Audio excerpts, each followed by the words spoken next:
I've got 2 big days of op shopping lined up with some friends this weekend, and I'll be on the lookout for some great new stuff to bring to my eBay store. But before I head out, I do need to know what to look for.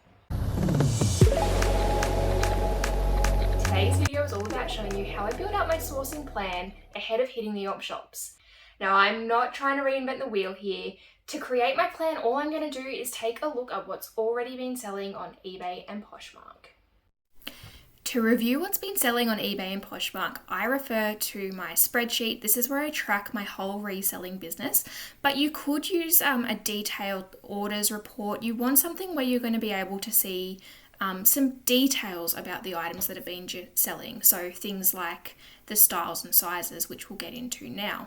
So for me, that is tracked on my sales spreadsheet. The rows I've highlighted are my sales from last week. It was a bit quieter with school holidays wrapping up. I find that week before school goes back tends to be. But what I'm going to do is have a look at some sort of key fields in this to see if I can pull out some trends to build out my plan. Now, the first thing I'm going to look at is my item type here in this column, and I'm just going to take a little cursory glance over it and see what I can pull out. It's about keeping it simple but identifying those things that are going to sell. So I can see here dresses and skirts have sort of been making up the majority of my sales for the past week, so I'm going to make a note of that. And then I'm going to move on to the size column.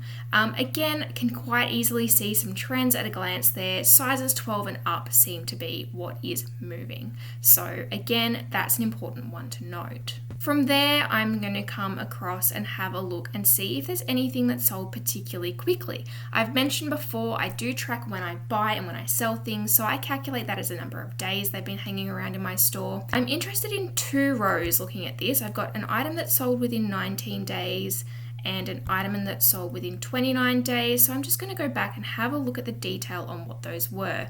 I had a pair of Princess Highway high-rise pants. They were quite nice. I'm not surprised they sold quickly once they were listed on eBay. And also a Zimmerman nightie. Okay, so that's really good. I've got a couple of things that I can be on the lookout for, whether that's, probably the brand and the styles for these ones. I'll jot that down as well. Once I've analysed what's been going on with my sales, I then need to create my plan. Now, this I like to keep super simple. As you can see, we're only looking at a few bits of information here. All I'm going to go and do is jot those down in a note on my phone. I like to have it on hand for easy access when I'm out in the op shops, to take a glance when I'm about to walk into a store and remind myself what I'm on the lookout for. There you go. It's a nice, short, sharp, sweet video from me today, but if you've liked this one, if you like seeing what people are doing reselling in Australia, please make sure you subscribe to my channel. I bring out a new video every week. If you haven't already, I'd ask you to go and watch my 2023 reselling goals video. I talk a little bit about what I'm trying to achieve with my sourcing plan this year and how this ties back into it. Thanks for watching.